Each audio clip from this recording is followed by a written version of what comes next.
ဒီစူပါကက်စီဟာလွန်ခဲ့တဲ့10နှစ်လုံးရေဖိုးတစ်ခါမှမပေးခဲ့ဘူးပါဘူး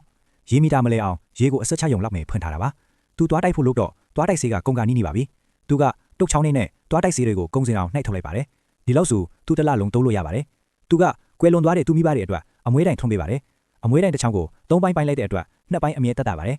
အပြင်သွားတိုင်းသူဟာနွားနို့ဘူးခွန်တစ်ခုကိုအမြဲယူသွားလိရှိပါတယ်သူပုံမှန်စားနေကြမနက်စာဆိုင်ကိုစပိန်စီသွားနီးကျဲဥတစ်လုံးနဲ့ဤကြကွေးနှစ်ခုပဲမှာပါတယ်ဆိုင်ရှင်ကဒီမနက်စာကိုစူပါကက်စီရဲ့အထူးဟင်းလျာတော့တောင်အမိပေးထားတာပါအဲ့ဒီအချိန်မှာပဲသူ့ဖုန်းတုံကလာပါတယ်စူပါမားကတ်မှာအယောင်ပွဲတော်ကြီးရှိနေတာပါ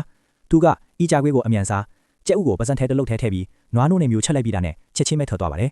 ဆိုင်ရှင်ကစပွဲပေါ်ကနွားနို့ဘူးကိုကောက်ကြည့်လိုက်တဲ့အခါနွားနို့ကတက်တန်းကုန်နေပြီဆိုတာသိလိုက်ရပါတယ်စူပါမားကတ်ကိုရောက်တာနဲ့သူဟာအကြီးအကျယ်ရှော့ဆေးပေးနေတဲ့နေရာကိုတန်းသွားပါတယ်သူပစ္စည်းတွေအများကြီးဝယ်လိုက်ပါတယ်ငွေရှင်းကောင်တာမှာကြားသိငွေဟာဒေါ်လာနှိပ်လာတယ်သူကသူ့အိတ်ထဲကကူပွန်အထက်လိုက်ကြီးကိုထုတ်လိုက်ပါတယ်ကူပွန်တွေကိုတစ်ခုချင်းစီစကန်ဖက်လိုက်တဲ့အခါနောက်ဆုံးပေးရမယ့်ငွေက$တောင်မပြည့်တော့ပါဘူးစူပါကက်စီကပြုံးလေးငွေရှင်းလိုက်ပါတယ်အိမ်ရောက်တဲ့အခါတလစာအသုံးစရိတ်ကိုသူတွက်ချက်ကြည့်ပါတယ်ဒီတစ်ခါတော့သူ$100ပဲသုံးလိုက်ရပါတယ်သူလစာလည်းဝင်လာပါပြီဒီနီးလနဲ့ပဲလွန်ခဲ့တဲ့10နှစ်အတွင်းသူ$9,000အထိစုမိခဲ့တာဖြစ်ပါတယ်